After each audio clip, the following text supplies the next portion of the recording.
Episode 1। Uttarakhand की गहरी वादियों में रात का सन्नाटा अजीब सा भटक रहा था। पहाड़ों पर हवा ऐसी चल रही थी जैसे किसी पुराने मंदिर की घंटियों को छूकर आई हो। इसी अंधेरी, ठंडी, डरावनी रात में एक लड़का पूरी तरह खून में लथपथ, टूटे सांसों के सहारे भागता चला जा रहा था। उसके पैरों के नीचे चट्टानों की नुकीली सतह थी, लेकिन डर और दर्द ने मिलकर उसके शरीर को सुन्न कर दिया था। पीछे घाटी में कहीं दूर से भेड़ियों की आवाज आ रही थी, पर उसे सिर्फ एक ही चीज महसूस हो रही थी, बचना है, किसी तरह बचना है।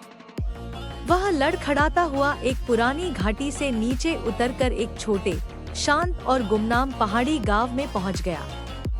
गांव रात में पूरी तरह सोया हुआ था। सिर्फ कहीं कहीं कुत्तों के भौंकने की आवाज आती थी। वह लड़का, जिसका शरीर मानो लड़ाई की कहानी सुना रहा था, एक लकड़ी के कमरे का दरवाजा आधा खुला देखकर अंदर घुस गया। कमरे में एकदम काला अंधेरा था। वहां सिर्फ मिट्टी की महक थी, लकड़ी की ठंडक थी और कोनों में बिखरे कुछ पुराने वाद्य यंत्र। यही वो जगह थी जहां गांव की लड़कियां सुबह सुबह गाने का रियाज करती थी। रात में यहाँ कोई नहीं आता था। थकान अब उसके खून से भी भारी हो चुकी थी। वह बस एक कोने में गिर पड़ा। फर्श की ठंडक उसे किसी पत्थर की तरह जकड़ती गई और वह वहीं बेहोशी में सो गया। उसे यह तक याद नहीं रहा कि वह कैसे आया, कहाँ आया, या बच भी पाएगा या नहीं। सुबह की पहली किरण अगली सुबह, जब पहाड़ के ऊपर सूरज की नीली सी रोशनी उभरने लगी, गांव अभी भी नींद में था, लेकिन कमरे में पहले से ही कोई थी, एक लड़की। वह रात को देर तक रियाज करते हुए अनजाने में यहीं सो गई थी। सुबह जब उसने आंखें खोली तो उसे कमरे के एक अंधेरे कोने में किसी की हल्की सी सांसें सुनाई दी। शुरुआत में उसे लगा शायद कोई जानवर होगा, लेकिन जैसे ही रोशनी बाहर से अंदर पड़ी, उसने देखा एक अनजाना लड़का, पूरा खून से भीगा हुआ, बेहोश। ये तो कोई इंसान है, ये कहते हुए डर उसके गले में अटक गया। दिल जोर जोर से धड़कने लगा। वह फौरन पीछे हटना चाहती थी, पर उसकी नजर उस लड़के की पटकी हुई बाहों से निकलते ताजे खून पर अटक गई। डर के बीच से इंसानियत आगे आ गई। इसे तो बहुत सारी चोटें लगी है, क्या करूं? वह कांपते हाथों से उसके पास गई, उसकी नब्ज जांची और तुरंत पास रखे गीले कपड़े और पुरानी दवाइयों से उसकी मरहम पट्टी करने लगी। हालांकि अब तक इस लड़की ने उसका चेहरा नहीं देखा था, क्योंकि कमरा का दरवाजा बंद था। ऊपर से यहाँ कोई लाइट भी नहीं थी। वह लड़का गहरे नींद में था, इसलिए उसने उसका चेहरा साफ नहीं देखा। बस खून, चोट और उसकी तेज सांसें, यही दिख रहा था। लड़की ने जल्दी जल्दी उसके सिर पर पट्टी बांधी। उसका चेहरा बिल्कुल शांत था, जैसे दुनिया की सारी लड़ाइयाँ लड़कर अब बेहोशी उसे थोड़ी राहत दे रही हो, लेकिन शांति ज्यादा देर टिक ना सकी। अचानक बाहर किसी ने हल्की सी खटपट सुनी, फिर कई कदमों की आवाज। गांव वालों ने कमरे की तरफ आते हुए ऊंची आवाज में बातें की। वह लड़की घबरा गई और अभी समझ ही पाती कि हुआ क्या, कि कुछ लोग दरवाजा धकियाते हुए अंदर आ गए। कमरे का दृश्य देखते ही माहौल भड़क उठा। गांव वाले बिना सच जाने, बिना पूछे गलत समझ बैठे। सबका गुस्सा भड़क उठा। एक आदमी चिल्लाया, ओए ये क्या हो रहा है यहाँ? दूसरा बोला, रात भर क्या चल रहा था? लड़की घबराकर बोली, नहीं, ऐसा कुछ नहीं, मैं तो बस। पर बात पूरी होने से पहले ही किसी ने लड़की को घसीटा और जोरदार थप्पड़ मार दिया। चुप, बदनामी फैलाने चली थी? क्या कर रही थी यहाँ? इसके साथ लड़की की आंखों में आंसू भर गए। एक आदमी उसे घसीटता हुआ यहाँ से ले गया और दूसरा बोला इसके माँ बापू को बुला, लड़का अभी भी बेहोशी में था, उसे कुछ पता नहीं था। कुछ लोगों ने बाल्टी भर ठंडा पानी उठाया और उसके ऊपर दे मारा। एक झटके में उसकी सांसें तेज होकर लौटी। वह उठ बैठा, हांफते हुए उलझी निगाहों से इधर उधर देखने लगा। कमरा, गांव वाले सब उसकी आंखों में एक एक कर दर्ज होने लगा। गांव वाले उस पर ऐसे चढ़ दौड़े जैसे वह कोई अपराधी हो। वे उसे धकेलते, पकड़ते, चिल्लाते। उनके आरोप, उनका गुस्सा, उनकी गलतफहमी सब एक साथ उस लड़के पर टूट पड़ा। गांव वाले चिल्ला रहे थे, तू कौन है? लड़की को रात भर कमरे में रखकर क्या कर रहा था? वह लड़का उठा, पट्टी से खून रिस रहा था, पर उसका रौब वैसा का वैसा था। उसे तो समझ ही नहीं आ रहा था कि यहाँ क्या चल रहा है। वह सीधा खड़ा हुआ, अपने खून से भरे कपड़े झाड़ते हुए बोला, देखिए, मुझे नहीं पता आप लोग क्या कह रहे हैं। मुझे लग रहा है आपको कोई मिसअंडरस्टैंडिंग हुई है। उस लड़के ने दांत किसते हुए कहा। उसे इनकी बातों पर बहुत गुस्सा आ रहा था, लेकिन गांव वाले इसकी कोई बात मानने को तैयार नहीं थे। अब उसका सब्र जवाब दे गया। उसके भीतर की दहाड़ अचानक बाहर आई, जस्ट शट अप। ये कोई साधारण लड़का नहीं था। उसकी आंखों में जो खून उबाल मार रहा था, जो गांव वालों को एक पल रुकने पर मजबूर कर गया। वह अपने पूरे रुतबे, गुस्से और अड़िग आवाज में अपना परिचय देता है। मेरा नाम आहान रायजादा है, मुंबई की सबसे बड़ी कंपनी रायजादा इंडस्ट्री का सीईओ हूँ मैं। मुझसे अगर कोई उलझेगा तो पूरे गांव को आग लगा दूंगा। ये सुनकर एक पल गांव वाले चुप हो गए। आहान रायजादा डर और गुस्से का दूसरा नाम था। ये मुंबई का एक बहुत बड़ा बिजनेसमैन और अपनी ही कंपनी का हिडन सीईओ था। अब अपनी ही कंपनी में हिडन सीईओ की कहानी थोड़ी लंबी थी, ये आपको आगे पता चल जाएगा। आहान का गुस्सा हमेशा सातवें आसमान पर रहता था। इसके सामने कोई जल्दी आने की हिम्मत नहीं करता था। ऊपर से इसके जिंदगी जीने के कुछ असूल थे। लोग इससे ज्यादा इसके उसूलों से डरते थे। लेकिन ये गांव उत्तराखंड में था, यहाँ पर इसे कोई नहीं जानता था। वही मुख्य ने आगे बढ़ते हुए कहा, हमारी इज्जत तुम्हारे रुतबे से बड़ी है। दूसरा आदमी गरजा, तू रात भर हमारी लड़की के साथ था, तुझे उससे शादी करनी होगी वरना यहाँ से जिंदा नहीं जाने देंगे। ये सुनकर आहान दहाड़ा, दिमाग खराब हो गया है, तुम लोगों का किस लड़की की बात कर रहे हो? आहान के चेहरे की नसें तन गई थी। उसने अपने गुस्से को दबाते हुए कहा, तुम्हें कोई गलतफहमी हुई है, मैंने किसी लड़की को छुआ तक नहीं। एक आदमी बोला, हमने अपनी आँखों से देखा है। आहान गरजा, तुम्हारी आंखें धोखा खा रही हैं, समझे? पर तभी किसी ने उसकी कॉलर पकड़ ली। आहान ने उसकी कलाई मरोड़ दी, इतनी तेजी से कि आदमी दर्द से चीख उठा। मेरे ऊपर झूठा इल्जाम लगाने की हिम्मत दोबारा मत करना। पर गांव वाले पीछे हटने वालों में से नहीं थे।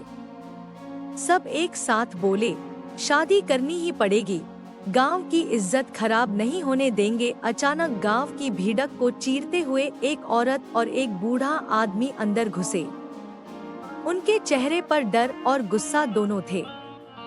मेरी बेटी कहाँ है? लड़की की मां ने चीख कर कहा। एक आदमी बोला, हमने उसे अलग कमरे में रखा है, बेहोश हो गई थी। माँ का दिल दहल गया। वो रोते हुए बोली, मुझे उसके पास जाने दीजिए। उसकी मां ने कहा, पर किसी ने उसकी बात नहीं सुनी। आहान ने एक पल में समझ लिया। लड़की को गांव वाले जबरदस्ती दूसरे कमरे में ले गए थे ताकि वह कुछ बोल न सके, ताकि पंचायत का फैसला वही चले, ताकि आहान को मजबूर किया जा सके। उसके मन में हल्की सी आग भड़की, पर एक पहाड़ी आदमी आहान के बिल्कुल पास आकर तलवार उसकी गर्दन पर रख देता है। बात खत्म, शादी करेगा वरना पहाड़ तेरा आखिरी ठिकाना होगा। आहान ने दांत भींचे, आंखें लाल हो गई। अगर मैं ना कहूँ तो? आदमी और पास आया तो अगले पल तू यहाँ खड़ा नहीं रहेगा। भीड़ में से आवाजें उभरने लगीं, शादी करा दो, गांव की इज्जत बड़ी है, नाना करके भी अब रिश्ता बन चुका है। आहान ने मन में सोचा, अगर मैंने विरोध किया ये लोग मुझे सच में नहीं छोड़ेंगे। उसने ऊपर आसमान की तरफ देखा, जहां दूर कहीं उसका जेठ उसे खोज रहा होगा। एक पल, दो पल, फिर उसने गहरी सांस लेते हुए कहा, ठीक है, मैं शादी करने को राजी हूँ। गांव वाले ने चैन की सांस ली। गांव का पुराना मंदिर सुबह की ठंड में भी शांत नहीं था। घंटियों की हल्की आवाज किसी किस्मत के फैसले जैसी लग रही थी। लड़की को जबरदस्ती तैयार करके उसके माँ बाप लेकर आए, लेकिन उसका चेहरा पूरी तरह घूंघट में छिपा हुआ था। वह रो रही थी, डर से कांप रही थी। आहान ने देखा पर कुछ नहीं बोला। पुजारी ने हाथ जोड़कर कहा, वर वधू मंडप में आए। लड़की को पकड़कर आगे लाया गया। आहान उसके बगल में खड़ा किया गया। लड़की का कांपता हुआ हाथ आहान से छू गया। वह डर गई और झट से हटा लिया। आहान ने एक सेकंड देखा, पर उसने कोई शब्द नहीं बोला। दोनों के हाथों में फूलों की मालाएं रखी गईं। पुजारी बोले, पहले वधू फिर वर। लड़की के हाथ कांप रहे थे। उसकी माँ ने उसके कान में कहा, बेटी बस कर दे, इज्जत बच जाएगी। लड़की ने धीरे से माला उठाई। वह आहान के पास गई। घूंघट नीचे था, वह उसे देख भी नहीं पाई। धीरे से माला डाल दी। आहान ने शांत आंखों से लड़की को देखा, फिर बिना भाव दिखाए माला पहना दी। गांव वाले ताली बजाने लगे। आग जलाई गई। हल्दी, चावल और लकड़ी की महक हवा में तैर गई। पुजारी ने कहा, फेरों की शुरुआत करें। पहले 4 फेरे लड़की आगे और आहान पीछे चला। लड़की रो रही थी, सिर झुका हुआ, पैर कांपते हुए। माँ, धीरे से बेटी, सब ठीक हो जाएगा। फेरे खत्म होने पर पुजारी बोला, अब वर आगे। आहान आगे चला। उसके कदम भारी थे। उसने मन ही मन सोचा, मैं ये सब क्यों कर रहा हूँ? लेकिन अभी बचने का कोई रास्ता नहीं। फेरे पूरे हुए। पुजारी बोले, अब सिंदूर डलवाओ। पुजारी ने सिंदूर की डिब्बी आहान के हाथ में रखी। लड़की का सिर झुकवाया गया। उसकी माँ घूंघट उठाने ही जा रही थी कि पुजारी ने कहा, शादी से पहले वर वधू का चेहरा नहीं देख सकता। आहान खिसियाते हुए बोला, फिर सिंदूर कैसे लगेगा? ऐसे ही लगा दीजिए, पुजारी ने कहा। आहान ने हल्के कांपते हाथों से सिंदूर उठाया और उसकी मांग में भर दिया। लड़की की आंखें बंद हो गईं। 2 आंसू नीचे गिरे और आहान के हाथों को भीगी गए। फिर पुजारी ने मंगलसूत्र आगे किया। आहान ने मंगलसूत्र हाथ में थामा, जिसमें एक गोल्डन कलर का फ्लावर बना था। लेकिन आहान ने बस एक नजर देखा और लड़की के गले में डाला। लड़की घबराहट में लेकिन चुपचाप खड़ी रही। पुजारी ने जोर से कहा, विवाह संपन्न हुआ। अब ये दोनों पति पत्नी हैं। गांव वाले खुश हुए। लड़की के माँ बाप रो पड़े। लड़की के पिता ने आहान के घुटने छूते हुए कहा, बाबूजी, हमारी इज्जत रख ली। आहान ने कुछ नहीं कहा, बस परे मुड़कर खड़ा हो गया। तभी मुखिया ने ऐलान किया, अब ये लड़की इसकी जिम्मेदारी है, हम इसे गांव में नहीं रखेंगे। ये सुनकर लड़की अंदर से और भी ज्यादा रो पड़ी और आहान मन ही मन बड़बड़ाया, यही प्लेन था, इन लोगिका में भी कहाँ फंस गया। थोड़ी ही देर में वहाँ से सभी लोग एक एक करके जाने लगे। लड़की के माँ बाप भी उसे आहान के हवाले छोड़कर चले गए। आहान, जो अब खुद को आजाद महसूस कर रहा था, मुड़ा और तेज कदमों से चल पड़ा। लड़की जिसे अभी तक पति का नाम तक नहीं मालूम था। दोनों ने एक दूसरे का चेहरा तक नहीं देखा था। बहुत हिचकते हुए उसके पीछे पीछे चली। उसके दिल में डर था, उलझन थी और छलके हुए आंसू थे। उन्होंने कुछ दूर चलते ही खुद को एक खुले मैदान में पाया और अचानक आसमान फटता हुआ लगा। ऊपर से एक जेट आया, उसकी आवाज पहाड़ों को हिला रही थी।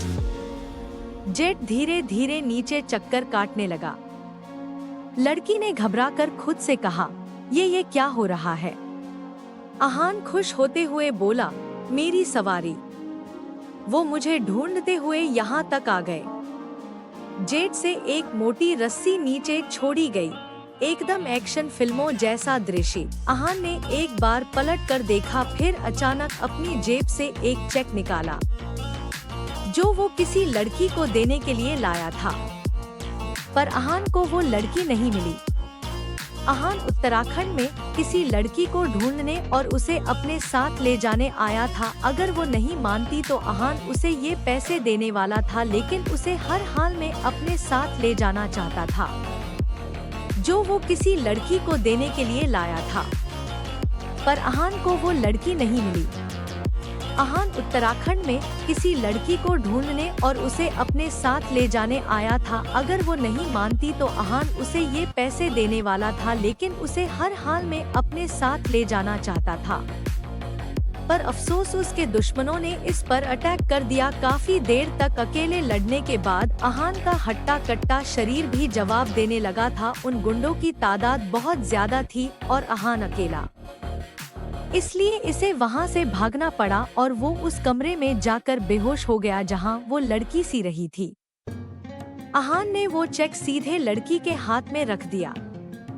लड़की हक्की बक्की रह गई। ये क्या है? आहान ने शांत, बहुत रुखी आवाज में कहा, 1 करोड़ रुपए तुम्हारी पूरी जिंदगी को आसान बनाने के लिए। लड़की और ज्यादा घबरा गई। मैंने तो सिर्फ आपकी पट्टी बांधी थी। आहान बोला, वह वाक्य जो उसकी पूरी जिंदगी बदल देने वाला था। मेरी जिंदगी के 2 उसूल हैं। वह रस्सी पकड़ने लगा। पहला, तुम्हें जानने की जरूरत नहीं है। लड़की ने अपना घूंघट डला सा उठाया। घूंघट के पीछे आंसू भरे हुए थे। और दूसरा, आहान ने रस्सी कसकर पकड़ी, ऊपर देखते हुए बोला, अगर कोई मेरी एक बार मदद करता है तो मैं उसकी 100 बार मदद करता हूँ। और इस चेक से तुम्हारी पूरी जिंदगी भर की मदद हो जाएगी। आहान अपनी बंधी पट्टियों को देखकर समझ गया था, इसलिए वो एहसानमंद था उस लड़की का। लड़की ने सुना, उसका दिल धड़क उठा। अगले ही पल जेट ने झटका दिया। रस्सी ऊपर उठने लगी। आहान हवा में ऊपर जाता गया। उस लड़की ने हल्के से स उठाया तो आहान को उसके ठुड्डी के नीचे एक तिल की झलक नजर आई, पर उसने अपना ध्यान हटा लिया। और थोड़ी ही देर में आहान उस लड़की का पति उसकी आंखों से ओझल हो गया। वह लड़की वहीं खड़ी रह गई। हवा उसकी चुनरी हिला रही थी। हाथ में 1 करोड़ का चेक और दिमाग में सिर्फ एक सवाल। उसने अपने दोनों हाथों से घूंघट को उठाया और उसका मासूम खूबसूरत चेहरा सामने आया। ये थी धारा। उम्र सिर्फ 17 साल। मासूम आंखें, पर उसकी आंखों में उम्र से कहीं ज्यादा गहराई थी। उसकी आंखें बिल्कुल झील के पानी जैसी, शांत, चमकदार और मासूम। ऐसी आंखें जो देखकर कोई भी कह दे कि ये लड़की झूठ बोल ही नहीं सकती। उसका चेहरा गोरी, मुलायम त्वचा, जैसे बादलों से छनी चांदनी। नाक छोटी, होंठ गुलाबी और एक हल्का सा तिल उसकी ठोड़ी के एकदम बाईं तरफ, जो उसे और भी खूबसूरत बना देता था। उसका शरीर नाजुक, पतला, बिल्कुल एक पहाड़ी कली की तरह, जिसे देखकर लगे कि एक तेज हवा का झोंका भी उसे हिला देगा। लेकिन उसके अंदर एक जज्बा छुपा था जो पहाड़ों से भी बड़ा था। उसे एक दिन बहुत बड़ी और एक अच्छी डॉक्टर बनना था। अपना गांव, अपनी दुनिया, अपनी सीमाओं से बहुत दूर जाकर अपनी पहचान से दुनिया को जीतना। लेकिन आज उसे लग रहा था वो सब हार गई। उसने अपनी पंखुड़ी जैसे होती को हिलाते हुए खुद से कहा, मेरी किस्मत में क्या लिखा है? मेरे पति मुझे छोड़कर जा रहे हैं। हमारे यहाँ तो ऐसा नहीं होता। कौन थे वो? उनका क्या नाम है? धारा बड़बड़ाए जा रही थी क्योंकि उसने उसका नाम भी नहीं सुना और चेहरा भी नहीं देखा। काश मेरी किस्मत में लिखा होता कि आप मुझे खुद अपने साथ अपने घर ले जाते। वो कहते हुए रुकी, पर आपका घर कहाँ है? वो खुद से ही पूछ रही थी और खुद को ही जवाब दे रही थी, हमारे यहाँ तो ऐसा नहीं होता। एक बार शादी हो जाती है तो उसे बीच सफर में नहीं छोड़ा जाता। मैं क्या करूं, कहां जाऊं? गांव वालों ने भी निकाल दिया है। धारा रोते हुए अपनी किस्मत कोस रही थी, तभी पीछे से एक आवाज आई, गांव से निकाला है, मेरे दिल से नहीं। ये सुनकर धारा घबराते हुए मुड़ी तो उसे एक हटा कट्टा आदमी नजर आया। उसे देखकर धारा की आंखें हैरानी से फैल गई। ये रजत था जिससे धारा के माँ बाप ने उसे 1 लाख में बेच दिया था, क्योंकि वो उनकी सगी बेटी नहीं थी। 2 साल पहले ही ये लोग धारा को एक अनाथ आश्रम से लाए थे और 1 हफ्ते पहले रजत के हाथों सौंप दिया था, पर धारा वहाँ से बच निकली और वापस अपने घर आ गई, क्योंकि उसके पास दूसरा कोई ठिकाना नहीं था। वो भागकर भी कहीं नहीं जा सकती थी। धारा के नकली माँ बाप गांव वालों के सामने नाटक करते थे। अगर उन्हें असलियत पता चलती तो शायद सबसे पहले गांव से रजत और धारा के माँ बाप को निकाला जाता। और जैसे ही ये खबर उन्हें मिली कि धारा किसी लड़के साथ पकड़ी गई है, वो खुश थे कि आखिरकार उनके गले से मुसीबत टल रही है। रजत ने ही सबसे पहले धारा को आहान के साथ देखा था और गांव वालों को इकट्ठा किया था ताकि धारा पर इल्जाम लग सके और फिर वो बेसहारा होकर उसके पास आ जाए, क्योंकि एक लड़के के साथ पकड़े जाने के बाद तो कोई गांव में उसे नहीं अपनाता। लेकिन धारा की किस्मत में भी ना जाने क्या लिखा था जो उसके पति ने भी उसे नहीं अपनाया। अब रजत धारा के नजदीक आ रहा था और वो पीछे जा रही थी। रजत को देखकर ही धारा के दिल खौफ आ जाता था। अचानक उसके हाथ का चेक जमीन पर गिर गया और रजत की नजर पड़ते ही उसकी आंखें लालच से बड़ी हो गई। उसने झट से कहा, सच में औरत लक्ष्मी होती है। रजत धारा के साथ क्या करने वाला था? क्या कोई धारा को बचाने आएगा? क्या धारा कभी आहान रायजादा से मिल पाएगी? आहान का पहला असूल क्या था? क्या ये जबरदस्ती की शादी चल पाएगी? क्या धारा के सपने पूरे होंगे? और सबसे बड़ा सवाल, आहान रायजादा उत्तराखंड में किस लड़की को ढूंढने आया था और क्यों? सभी सवालों के जवाब जानने के लिए सुनते रहिए किस्मत में लिखा इश्क।